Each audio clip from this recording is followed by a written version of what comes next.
반갑습니다. 파란 리본 TV 이병준입니다. 다 큰 자녀 싸가지 코칭 58번째이고요. 가족 행사에서 제대로 인사하기, 인사법에 대한 이야기를 오늘 드리겠습니다. 자, 앞 시간에 가족 행사에 자녀들을 무조건 데리고 가라, 필수로 데리고 가라, 이런 말씀을 드렸습니다. 중요한 일과 급한 일 사이에서 중요한 일을 먼저 처리하는 법을, 그런 지혜를 가져야 이 아이는 나중에 성공할 수 있다라는 내용이 핵심이었죠. 자, 그렇다면 그렇게 가족들이 모인 자리에서 이 자녀들이 인사를 어떻게 하는지도 한번 살펴보아야 됩니다. 많은 경우 엉터리 인사가 많고요. 무리한 인사, 무성의한 인사, 예법에서 벗어난 기본도 안 되는 그런 인사를 하는 경우가 생각보다 많습니다.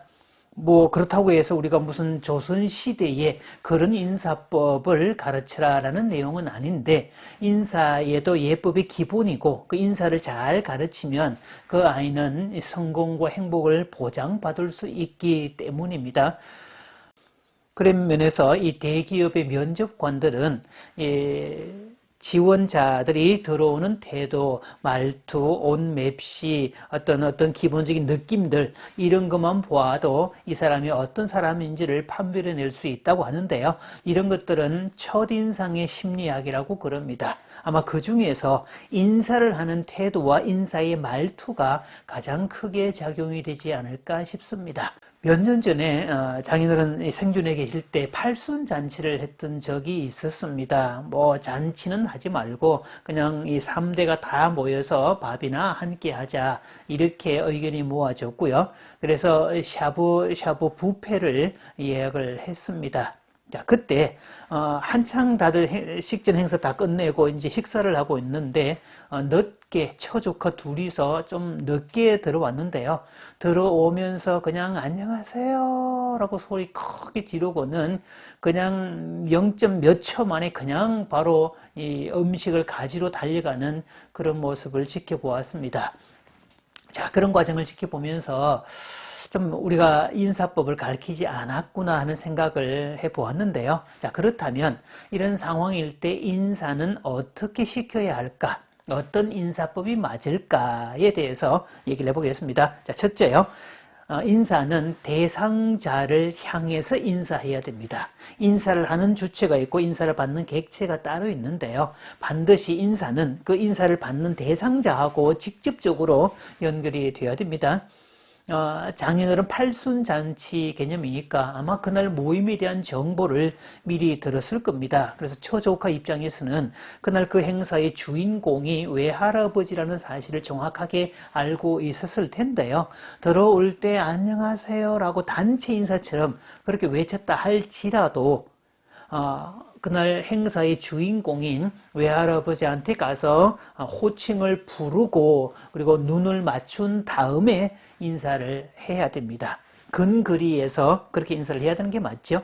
자, 두 번째는요, 자신에 대한 정보를 줘야 됩니다. 되게 우리가 명함을 주고받는 것은 내가 어떤 사람인지 어떤 일을 하고 있는지에 대한 정보를 주는 개념인데, 그 명함을 보고 이름도 알고 직위도 아는 그런 좋은 수단이죠. 그래서 군대에서는 반드시 관등성명으로 그렇게 말을 하게 합니다. 저도 사단본부 부관부에서 근무를 했었는데요. 전화를 받으면 통신보안, 부관부 병장이 병준입니다. 이런 식으로. 그래서 자기가 속한 어떤 기관, 소속과 계급, 그리고 이름, 이렇게 말을 해줘야 맞죠. 그래서 군대에서도 어떨 때는 작업 중이거나 스포츠일 때 명찰을 착용하고 있지 않은 상태에서 또 상관이 부르면 그때 관등성명을 댈 때 상관은 그거 정보를 듣고 이 얘기를 해줄 수가 있죠. 마찬가지입니다. 아이는요, 외할아버지한테 가서 외할아버지 누구누구 왔습니다, 이렇게 인사를 해줘야 되고요. 또 왜냐하면 이 어르신들이 손주들의 이름을 다 기억을 못할 수도 있고 순간적으로 기억이 안 날 수도 있습니다.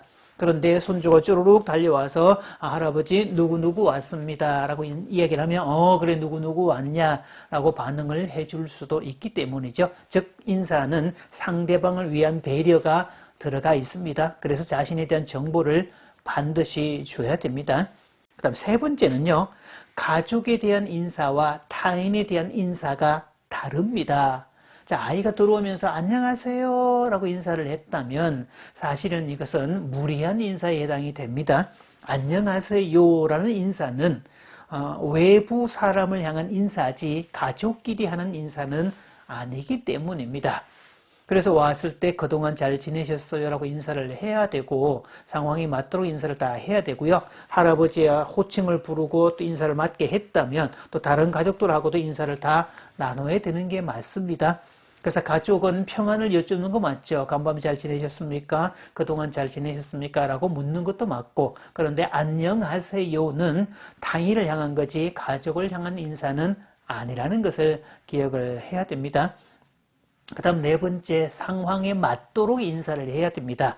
그날 목적은 할아버지의 팔순을 축하하는 자리였죠. 그래서 이 처조카는 왔으면 반드시 또 이미 와 있는 처음 만날 때도 마찬가지고 처음 만날 때 할아버지 또 외할아버지 호칭을 부른 다음에 팔순 축하드려요. 오래오래 건강하게 사세요. 라고 이 목적, 모임에 대한 목적대로 인사를 해야 되고 덕담까지 플러스 알파를 시켜야 되는 게 맞습니다.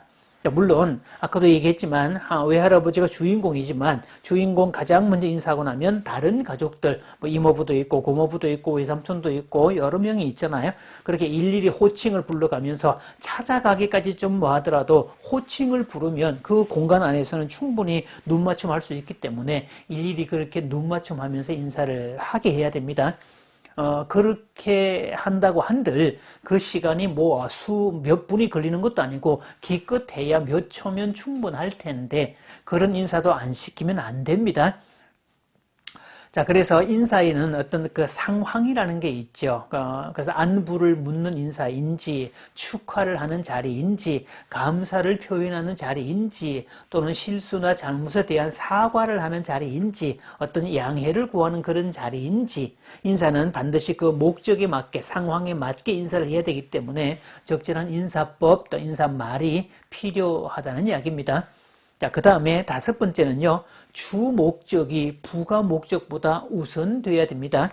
그날 가족들이 다 모인 것은 외할아버지의 팔순을 축하하기 위한 자리였고, 이게 주 목적이고, 부가 목적이 식사하는 자리였습니다.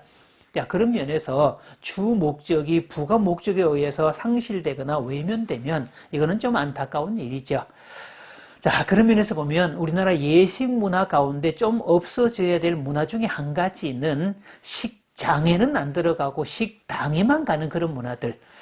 아마 그런 관계라면, 그래서 결혼식을 한다는 말은 우리가 이제 공식적으로 부부가 된다는 것을 의식, 즉 세리머니 혹은 리추얼을 통해서 공식적인 부부가 된다는 것을 보여주는 개념이고, 그래서 관계된 사람들은 그 광경을 지켜보면서 신랑 신부를 축복해주는 그런 관계가 되죠.